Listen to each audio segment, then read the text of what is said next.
Oh, cool. Yeah, you have a whole box of them.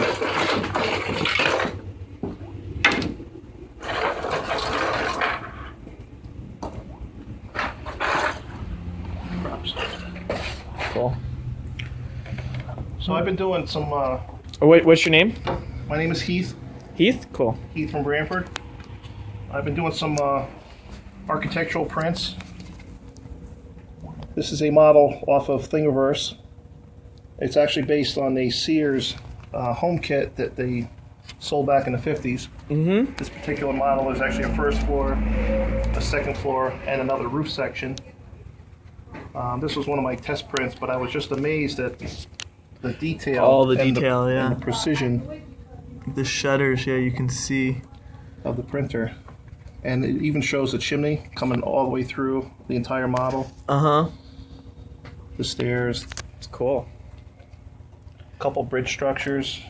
How long did that house take to print? I'll bet that took a while, huh?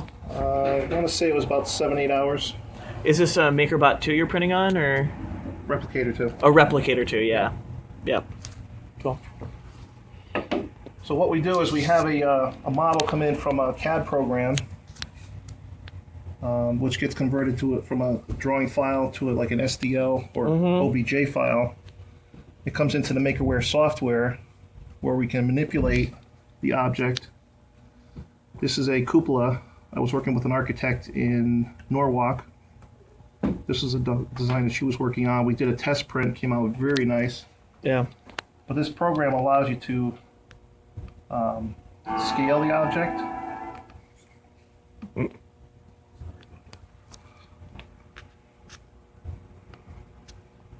Bigger, smaller. We can turn it different directions. Spin it upside down.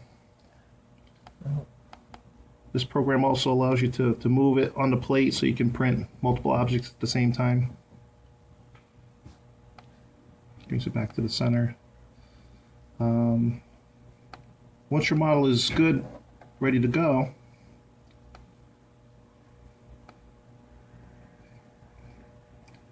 click Make. You can preview what this section will do is actually slice the model into layers to prepare the file for actual printing. And it goes pretty quick. It takes just a few minutes to actually slice the model. Yeah. A lot longer to print, right? Yep. It's always a lot longer to And print. I see you have some examples here of what other things you printed. I see there's like, what is this, a drawbridge? Yep, this is a model from Thingiverse, open source. Yep. Anyone can download it. This is based on a bridge in Chicago, and I forget the name, but this is an actual bridge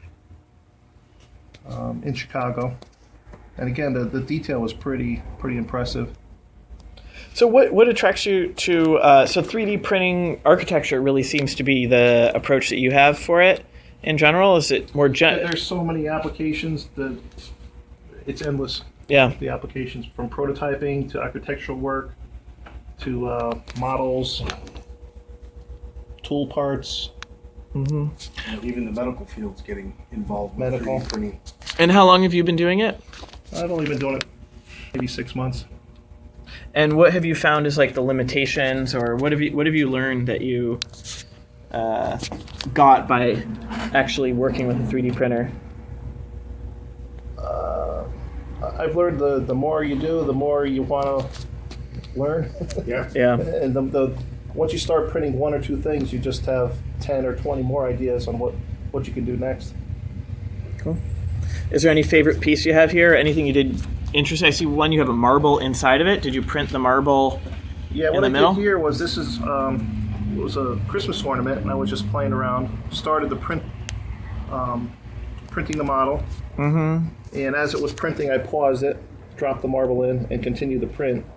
So this was just an example of something that you could Encapsulate it, and how else would you be able to do that without 3D printing? If you have two different materials, how would a manufacturer actually build a plastic enclosure in a different material without the heat? And Yeah.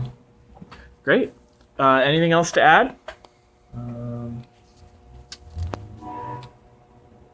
No? Cool. Well, thanks for sharing.